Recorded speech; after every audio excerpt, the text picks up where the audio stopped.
가정의 달인 5월을 맞았지만 제천에서 학교 폭력이라는 안타까운 소식이 들려왔습니다. 한 학부모가 청와대 국민청원에 아이가 자살을 한다는 내용의 글을 올렸습니다.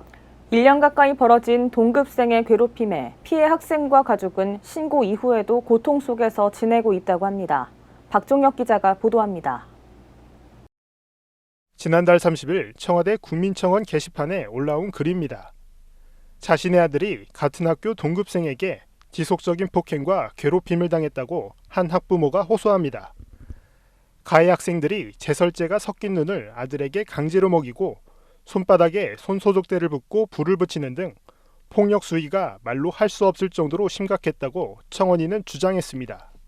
지난해 2학기부터 1년 가까이 벌어진 괴롭힘은 다른 학생의 신고로 지난해부터 학교에서도 인지하고 있었습니다. 하지만 가벼운 지도로 끝났을 뿐 피해 학생은 추가 보복이 두려워 학교와 가족 등에 도와달라는 목소리도 제대로 내지 못했습니다.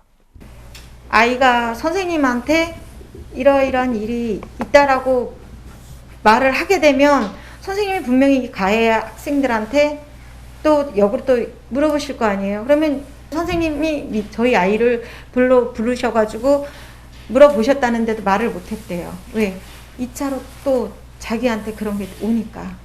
가족의 신고로 학폭 사실이 알려진 이후엔 해당 학교 측의 대응은 피해자와 가족들을 더 힘들게 했습니다. 학폭 사실을 축소하려는 시도뿐 아니라 피해 학생이 오히려 학폭 가해자라는 내용의 글이 학교에서 낸 소명 자료라며 학부모들 사이에 퍼졌기 때문입니다.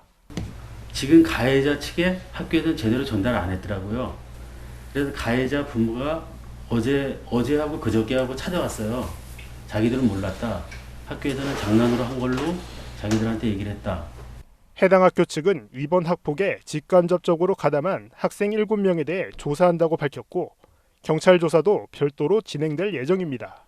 어느 정도는 확인돼 있고 또 일부는 피해 학생의 주장과 가해 학생의 주장이 좀 다른 면도 있고 그래서 그 문제는 저희가 확실하게 가릴 수 있는 상황은 아닌 것 같고요.